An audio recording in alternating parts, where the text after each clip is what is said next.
So now that we've seen intents, let's talk about how you use intents to start activities. Now, if you remember back to the last lesson, I talked about how you could programmatically start an activity using methods such as start activity or start activity for result. Now, when you use one of these methods, Android has to figure out which single activity it's going to start up. And there are two ways in which Android does this.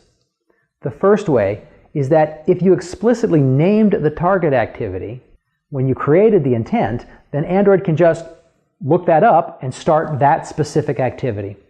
The second way, which is only used if you haven't explicitly set the target activity, is that Android can implicitly determine it based on the intent that was used and based on the properties of activities that you have installed on your device.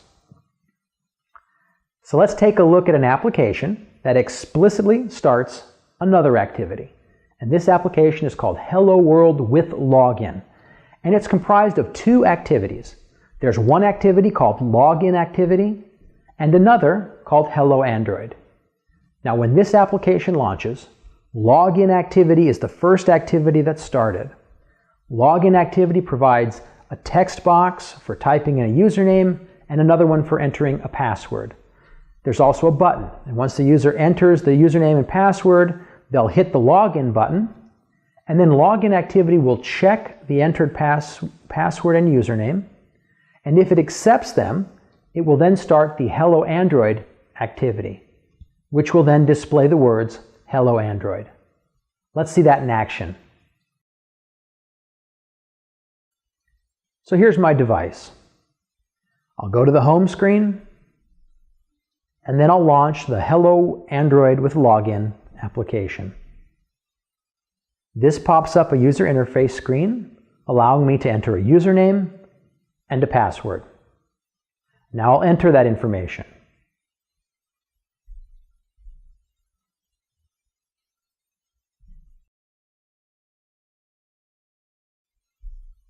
And now that I'm done, I'll click the Login button. If Login Activity accepts my username and password, then another activity starts, displaying the words Hello Android. So let's look at the code to see exactly how this is implemented. I'll start by opening up the Login Activity class. Here I'm showing the listener code that's attached to the Login button. And here, the code grabs the username and password that the user has just entered, and then passes them to a method called checkPassword. If checkPassword returns true, then the code will continue. First, it creates an intent called Hello Intent. And as you can see, the call to the intent constructor takes two parameters, a context and a class object for the activity to be started.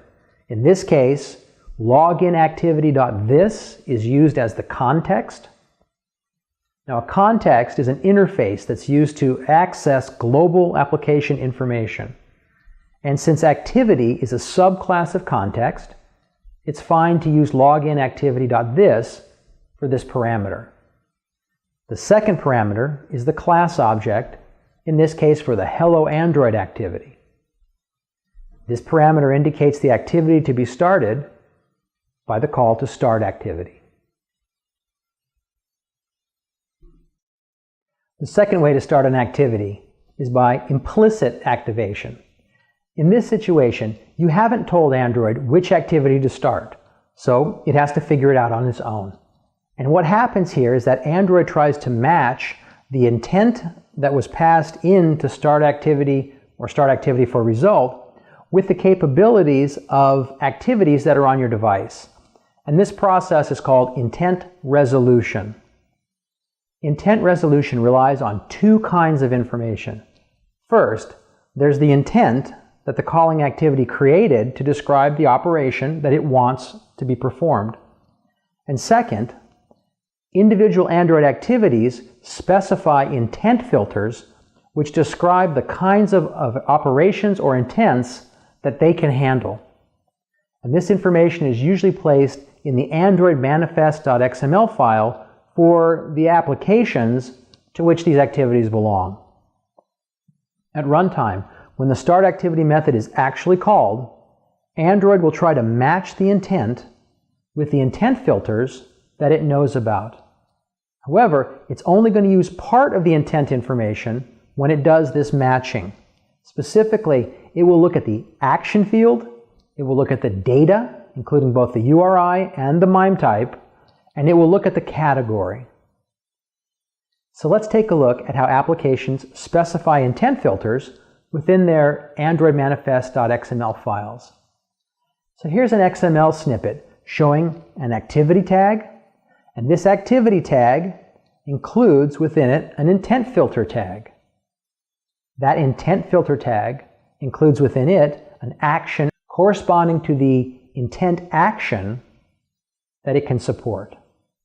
For example, if an activity can dial phone numbers, then it should include an intent filter with the standard action intent.action_dial. Now that's the Java name for that. The actual value is really a string. So you'll see android.intent.action.dial. And that's the value that will actually be written into the intent filter. If your activity handles a specific type of data, it can add that information to its intent filter as well. For example, an activity can specify the MIME type of the data it handles. It can also specify the scheme, host, and/or port number of the data URIs it handles. It can further limit the format of the data URI by specifying its path, path pattern, or path prefix. And there are quite a few possibilities here. So please see the documentation for more examples. Now, if an activity wants to publish that it can show maps, for example, then it might include an intent filter like this one, which tells Android that it can handle data URIs that have a geo scheme. Similarly, activities can specify categories for the intents they handle. And let's look at an example that puts all of this together. Now, we can guess or imagine, based on those map location applications we saw before, that Google Maps can handle intents that have an action of intent.action_view and that have a data field with the geo scheme. Now, a while back, I decided to take a look at the Android manifest.xml file for the Google Maps application. And what I saw looked something like this. There was an activity with an intent filter, and that intent filter listed an action of intent.action.view. And it had data, it had a data scheme of geo.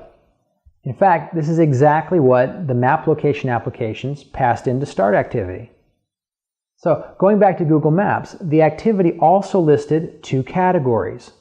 Category.browsable, meaning that it can respond to browser links, and category.default. Now it turns out that in most cases, activities that want to accept implicit intents must include category.default in their intent filters. Now finally, when more than one activity can accept a particular intent, Android will have to break the tie in some way. And one way to do that is just to ask the user which activity he or she wants to handle the intent. And you may have seen that. Another possibility is that activities can specify a priority that Android will take into account when deciding between two different activities that can handle a particular intent. Now those priority values should be between -1000 and +1000, and higher values mean higher priority. Now for those of you who are interested in knowing more about intent filters, I recommend you take a look at the adb-dumsys command. Here, I've opened up a terminal window.